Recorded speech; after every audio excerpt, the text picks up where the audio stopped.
All right, so I wanted to do a quick video to show you how I've been creating lessons for this coming year using Google Slides and how I can combine published pages with unpublished pages, meaning students will look at the published pages in present mode. They won't have the option of exiting present mode. And then when it's time for them to interact with the slide and answer questions and things like that, they'll be taken to another location to be able to do that.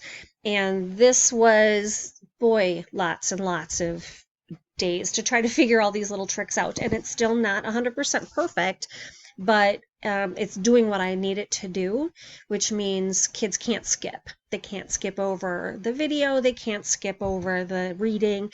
They can't go straight to the work because everything is pretty linear. The first thing that I do want to mention, and I say this in all of my videos, if you're worried about YouTube or even I think it's SafeTube it's called, that a lot of people use, I would encourage you to embed the video directly into your slideshow. The students are not taken out of the program at all. It's right here. You just go to Insert, Video, and then you just either type in the URL or search for a title or search for a subject, and everything will come up here. You just select it and input it. So no distractions, no ads that could be a problem, and it's all right here. So that's my plug for slides and video. So what I have here are a series of slides about the Neolithic Revolution. I've got a video, I've got a Venn diagram, I have an exit to go on out to Quizlet if they want that practice. For me, a blue star means this is extra. If you want to do it, feel free to, but it's not going to get a grade. And a red star means you're getting a grade. It's an assessment. So on Venn diagram, I have some readings that they can do. And then when they get down to here, it says to click here to complete your first assignment for the Neolithic Age. And so I need to link this to the work that I want them to do. And so I've separated these slides. So these two slides are interactive. They'll be able to type in this text box.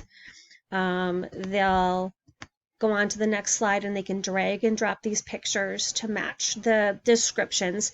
You'll see the red star tells them this is a grade. And so this is where I want to send the kids, all right? And so I was playing around with linking the presented slides to these mini slide shows with interactive slides, posting this on Google Classroom after I changed it to the person with a link can view, and it wouldn't work. So here's the trick you have to do. You have to take the word edit out of here and change it to copy. And I know a lot of you do know about forced copy, so it's no different than that.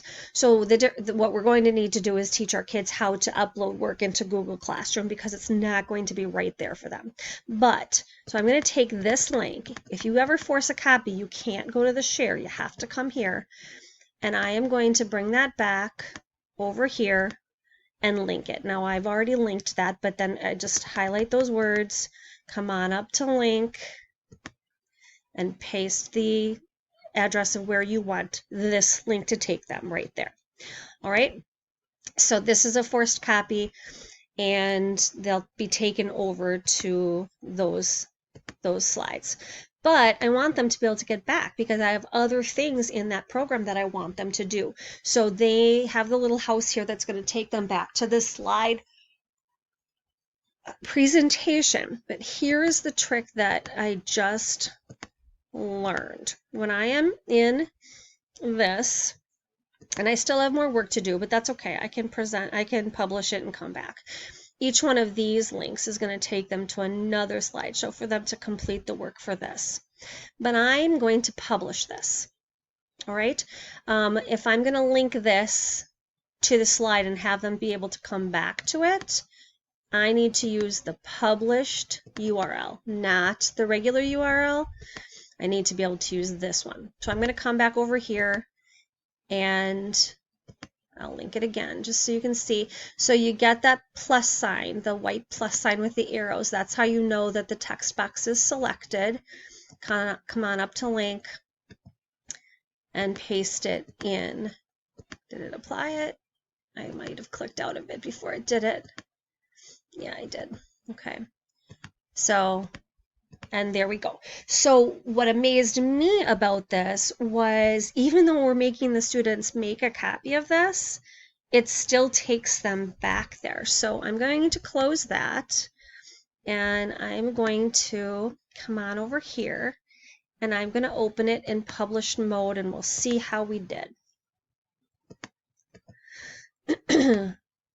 So in published mode, this is what the kids would see. This is the link that I'm going to share with them. This is what's going to open up on their screen. So no distractions, no other things to look at, just what I want them to see. So I can click through, they see the blue star, they can go do that now, or they can come back. That's up to them. I've got this to be able to be read to them. So they go through, they're learning about the Neolithic age, and they come here and, okay, looks like there's something that I have to do. So I come to this copy page and I make a copy. All right, great. So now they can type in here. They can go to the Edpuzzle and do that work. They can go to the next page. They can drag and drop all of these. And then when I want them to go back again, it takes them. Now, it does not take them to the page they left off at, unfortunately, so they will have to click through to get where they were, but I am able to give them as close to the best of both worlds as possible right now with the technology as I understand it, but I am far closer to what I was hoping for than I was a week ago.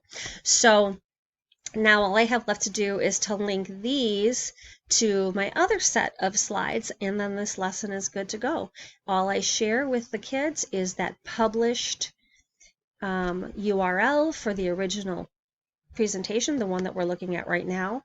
Everything else they'll make a copy of and they'll be able to do the work.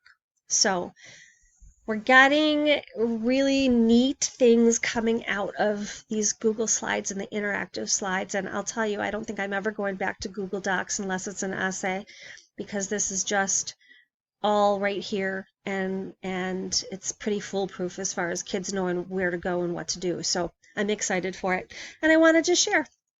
Thanks, folks.